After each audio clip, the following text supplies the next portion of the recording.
Every night, right around 11 o'clock, a silent choreography begins in thousands of suburban parking lots, churchyards, and strip mall back alleys across America.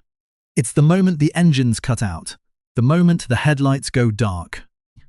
Behind the tinted windows of unremarkable sedans and family SUVs, people are hanging black bedsheets with suction cups, adjusting steering wheel desks, and pulling cheap sleeping bags up to their chins. They are trying to look like empty steel boxes. They are trying to disappear. More than 1 million Americans went to sleep last night in a vehicle. Not on a park bench, not in a chaotic state-funded shelter, not on a friend's crowded couch, a car. And here is the paradox that breaks the conventional narrative of homelessness. Most of these people have jobs. They are the security guards watching over empty office buildings, the warehouse associates packing your next day deliveries, the retail workers, the substitute teachers, the retirees who spent 40 years paying into a system that quietly priced them out the second they stopped working. They don't fit the visual profile we've been trained to expect.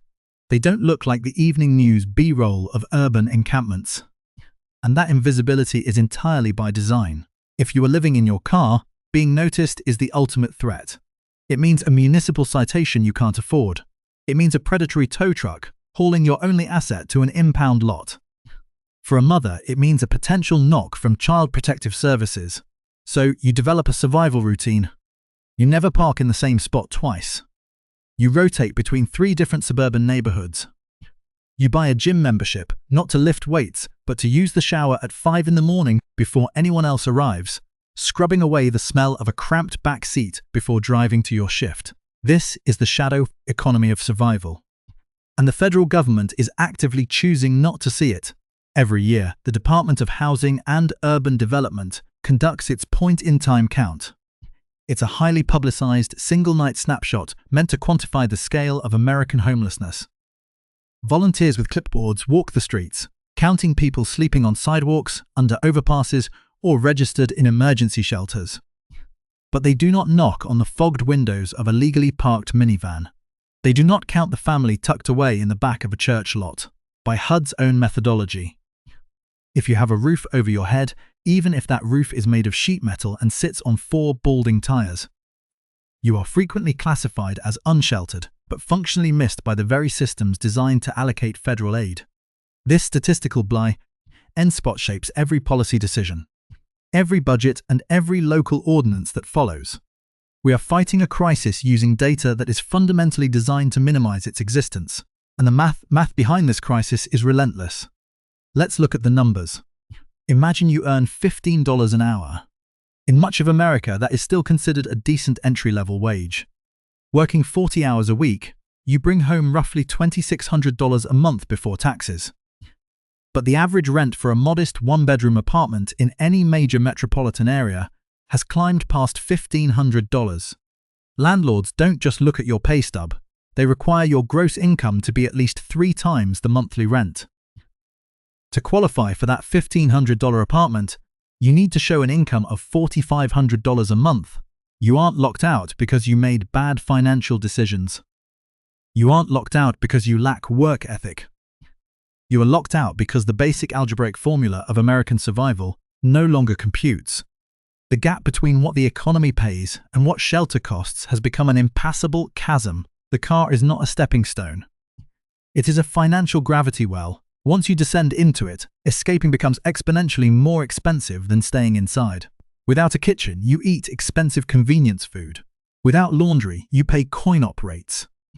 To keep from freezing or suffocating, you run the engine for hours, burning through hundreds of dollars in fuel every month.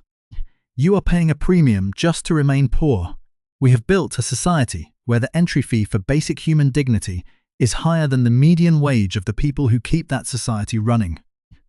How did we reach a point where a full-time job offers nothing more than a parking space? How did the world's wealthiest economy turn its public streets into its largest, most silent housing development? The answer isn't a simple story of bad luck.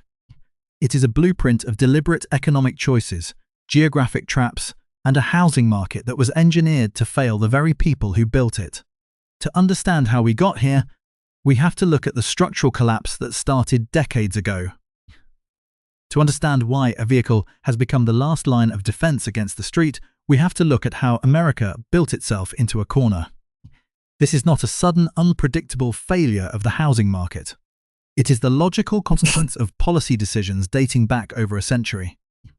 The modern crisis is anchored in a geographic and regulatory trap engineered in the early 20th century, which codified how and where Americans are allowed to live. The geographic layout of suburban sprawl, designed for car dependency under rigid single-family zoning laws, is Stochnik. Fuse Getty Images. The blueprint was drawn in 1926 in the landmark case Euclid v. Ambler Realty Co. The United States Supreme Court officially upheld the constitutionality of municipal zoning. It gave local governments the power to divide land into distinct, legally protected zones. Originally pitched as a tool to protect public health by separating residential neighborhoods from toxic factories, zoning quickly mutated. Municipalities realized they could use these codes to dictate the exact socio-economic makeup of their communities. By outlawing multifamily buildings, apartments, and small lot developments, cities successfully priced out lower-income families without ever mentioning income on paper. Homeward-bound villages following World War II, this exclusionary framework was supercharged. Fueled by federal mortgage subsidies, the GI Bill, and the Federal Aid Highway Act of 1956, America built outwards. Vast, car-dependent suburbs became the national ideal. Cities sprawled, erasing dense urban grids in favor of isolated residential subdivisions. The automobile was no longer a luxury, it was a mandatory prerequisite for participation in society. This design created a profound irony. The very infrastructure built to support the middle class made survival impossible for anyone who fell behind. City of Forest Park is show one today. Single-family-only zoning remains a dominant legal force. In Charlotte, North Carolina, 84% of residential land is restricted to single-family homes. In San Jose, California, that figure rises to 94%. By making it illegal to build duplexes, accessory dwelling units, or courtyard apartments on the vast majority of residential land, cities have artificially strangled the supply of naturally affordable housing. The math of supply and demand has caught up with the geography. The Harvard Joint Center for Housing Studies reports that the United States is facing a massive structural deficit of millions of affordable homes. Homeward-bound villages show 3. When the supply of entry-level housing vanished, the cost of the remaining stock skyrocketed. Over the last 2 decades, home values and rents have grown significantly faster than median household incomes. A study by the Federal Reserve Bank of St. Louis confirms that in the vast majority of American counties, underlying housing costs have dramatically outpaced real per capita wages. The safety valve of the rental market has failed. Federal Reserve Bank of St. Louis show 1. This brings us to the core of the geographic trap. As housing costs pushed lower-wage workers out of city centers, they were forced to commute longer distances from peripheral suburbs or unincorporated areas. When these workers are finally priced out of their homes entirely, they do not leave the region. They cannot. Their jobs, their children's schools, their doctors, and their social networks are anchored to these specific high-cost areas. Moving to a cheaper state is a theoretical option that ignores the physical reality of relocation costs, job hunt timelines, and the loss of local support networks. Instead, they transition into the only mobile asset they still own, their vehicle. But here is where the legal trap snaps shut. In the very suburbs designed to be accessed exclusively by car, sleeping in that car is treated as a criminal offense. Over the past decade, municipalities across the country have dramatically expanded anti-camping and vehicle habitation bans. According to data tracked by the National Homelessness Law Center, laws prohibiting sleeping in vehicles have increased by hundreds of % in recent years. Under these ordinances, parking on a public street between the hours of 10 p.m. and 6 a.m. with the intent to sleep can result in immediate fines, misdemeanor charges, or vehicle impoundment. If you are a vehicle dweller in an exclusionary suburb, you are caught in a relentless legal squeeze. You must have a car to navigate the sprawling, transit-deficient geography of your community to reach your job. Yet, the moment your shift ends, using that same car as a shelter makes you a lawbreaker. In cities like Los Angeles, San Diego, and Seattle, police departments issue thousands of citations annually for vehicle habitation. For a person living on the financial edge, A single $200 ticket is not just an inconvenience, it is a catastrophic event. If unpaid, it leads to a suspended driver's license, active warrants, and the eventual towing of their only shelter. This is not a system designed to resolve homelessness. It is a system designed to keep the human cost of the housing crisis moving, shifting the visible evidence of policy failure from one police precinct to the next. The geographic layout of the American suburb, built to celebrate the freedom of the automobile, has successfully transformed the car into a rolling prison for the families trapped inside it. As we transition from historical context to the immediate reality on the ground, the true mechanics of this daily struggle become visible. While municipal policy focuses on clearing public sightlines, the physical and economic reality inside these vehicles is a daily war of attrition. There is a precise mechanical sequence to how a household transitions from a traditional lease to a steering wheel, and it rarely begins with the stereotypes popular in public debate.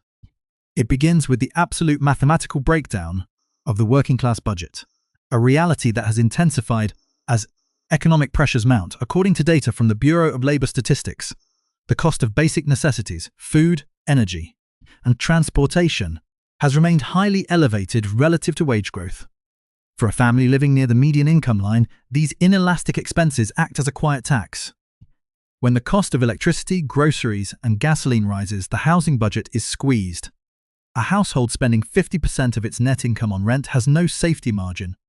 A single point of friction, a transmission failure, a dental emergency, or a reduction in hourly shifts, unravels the entire structure. Once a rent payment is missed, the legal process moves with clinical speed. In states like Texas, Arizona, and Georgia, the timeline from a missed payment to a physical eviction can be completed in under 25 days. Landlords, increasingly utilizing automated tenant management software, file for non-payment immediately to protect their bottom lines. Once an eviction filing enters public record, it acts as a permanent black mark. Screening algorithms used by major property management firms automatically flag and reject applicants with any history of landlord-tenant disputes, effectively locking these families out of the traditional rental market permanently. This is the exact point of entry into vehicle residency. The car is not a lifestyle choice. It is the only remaining asset that cannot be seized during a standard eviction. The immediate challenge of this transition is the financial toll of surviving in a vehicle, a phenomenon researchers classify as the poverty penalty. Living without a kitchen means a family of 3 or 4 must buy prepared food daily. The cost of 3 fast food or convenience store meals per day for a small family easily surpasses $25 per person. Over a 30-day cycle, this equates to over $2,000 spent purely on basic nutrition, an expense that far outpaces a typical monthly grocery bill. Furthermore, temperature regulation becomes an expensive battle. During peak summer months in regions like the American Southwest, cabin temperatures inside a stationary vehicle can exceed 130 degrees Fahrenheit within 20 minutes. To prevent heat stroke, especially for children or elderly passengers, drivers must run their engines continuously to power the air conditioning. This idle state consumes up to 1 gallon of fuel per hour. At current fuel prices, a family trying to stay cool overnight can easily spend an additional $15 to $20 per day on gasoline alone. This financial bleeding prevents the accumulation of the capital required to secure a new apartment. To move into a standard rental, landlords typically demand the first month's rent, a matching security deposit, and occasionally the last month's rent up front. For a modest $1,500 apartment, the move-in cost is at least $3,000 to $4,500 in cash. When a family is spending its entire income on the daily premium of vehicle survival, saving several $1,000s in liquid cash is a mathematical impossibility. The trap is self-reinforcing. You are in the car because you cannot afford an apartment, and you cannot afford an apartment because you are in the car. The physical consequences of this prolonged survival state are documented in public health reports. Sleep deprivation is universal. The human body requires deep, restorative sleep to regulate cortisol levels, maintain immune function, and support cognitive processing. In a vehicle, deep sleep is prevented by chronic environmental noise, temperature fluctuations, and the constant threat of discovery. The psychological stress of waiting for a police officer or security guard to knock on the glass at 2 in the morning keeps the nervous system in a permanent state of high alert. For the growing population of children residing in these vehicles, the impact is systemic. The McKinney-Vento Homeless Assistance Act requires public school districts to track and support students experiencing housing instability. School coordinators report that students sleeping in vehicles suffer from chronic absenteeism, high rates of untreated asthma, and severe anxiety. Doing homework on a cell phone, using the signal from a commercial parking lot, washing up in a fast food restroom, and attempting to focus in a classroom while exhausted creates a cycle of academic deficit that is incredibly difficult to break. Despite these conditions, many families go to extreme lengths to maintain the appearance of normalcy. They park near their designated school zones, wake up before dawn to complete hygiene routines, and arrive at work on time. They are hiding in plain sight, performing the tasks of productive citizenship, while their private lives are reduced to a nightly hunt for a safe, unpoliced piece of asphalt.